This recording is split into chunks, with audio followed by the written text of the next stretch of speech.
Nelson Mandela, the making of a leader. Before he became a president. Before he became a global icon. Before the world called him the father of modern South Africa. He was just a boy in a small African village. But this boy would one day challenge one of the most powerful racist systems in modern history. This is the story of how Nelson Mandela was made, long before the prison, long before the presidency, when he was simply Rolihlahla. Nelson Mandela was born on July 18, 1918, in the small village of Thembu in the Transkei region of South Africa.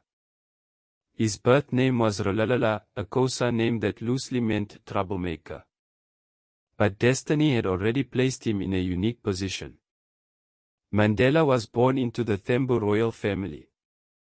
His father, Gedla Henry Mfakaniswa, was a local chief and advisor to the Thembu king.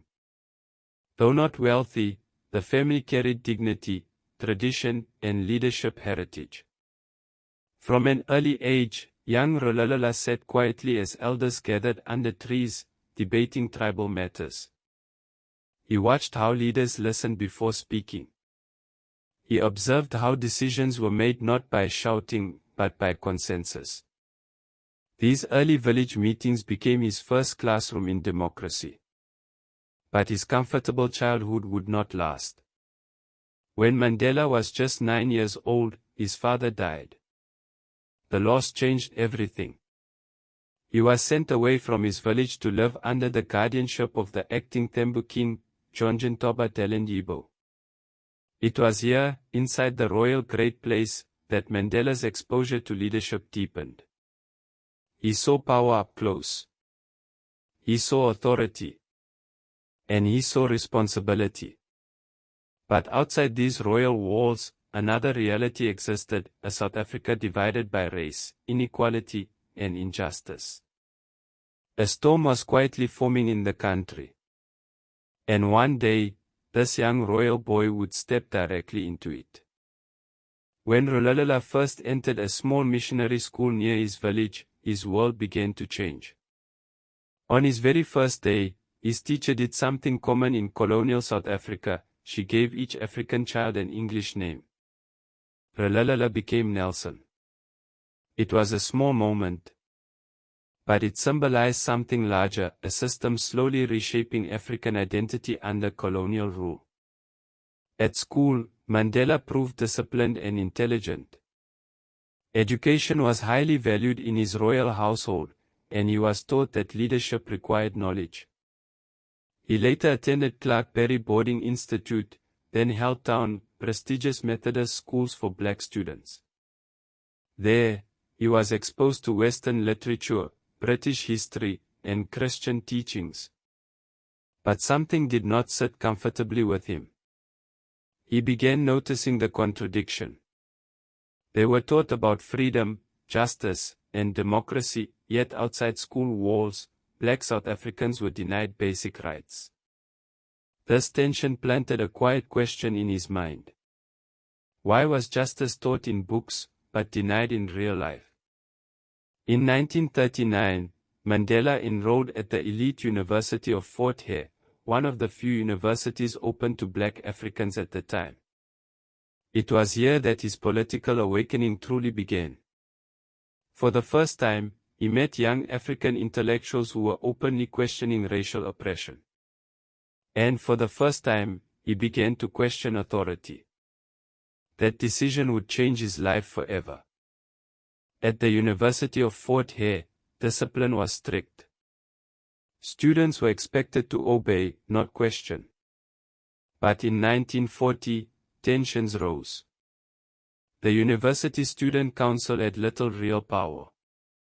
Decisions were controlled by authorities, and many students felt their voices meant nothing. Mandela, still young and relatively quiet, was elected to the Student Representative Council. Then came a boycott.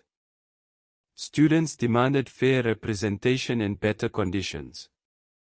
When administrators refused to negotiate, they called for a protest against the university's policies. Mandela faced his first real test. Comply with authority, or stand with the students. He chose resistance. He joined the boycott. The university responded quickly. Mandela was expelled. It was his first act of defiance against institutional power.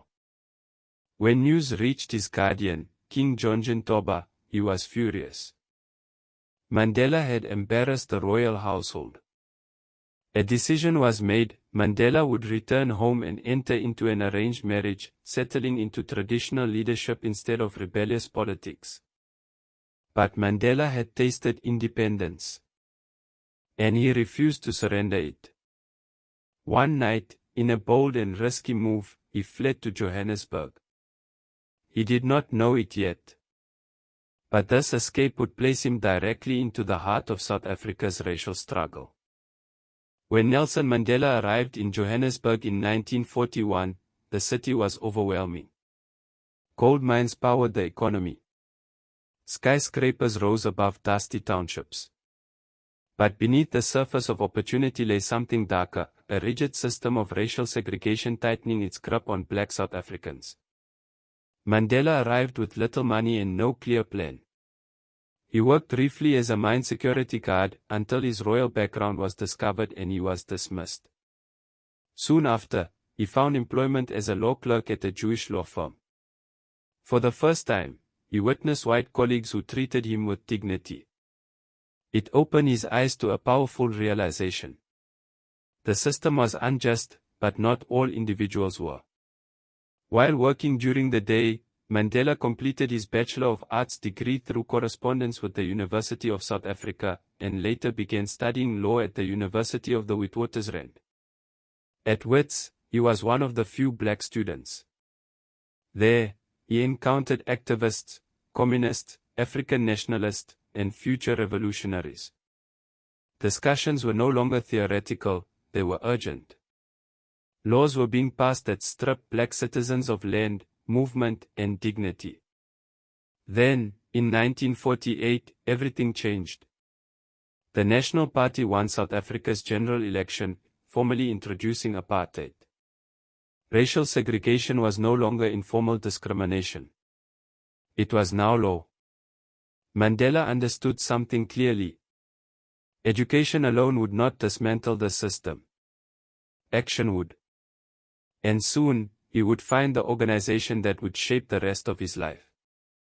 In 1944, while still studying law in Johannesburg, Nelson Mandela joined the African National Congress, known simply as the ANC.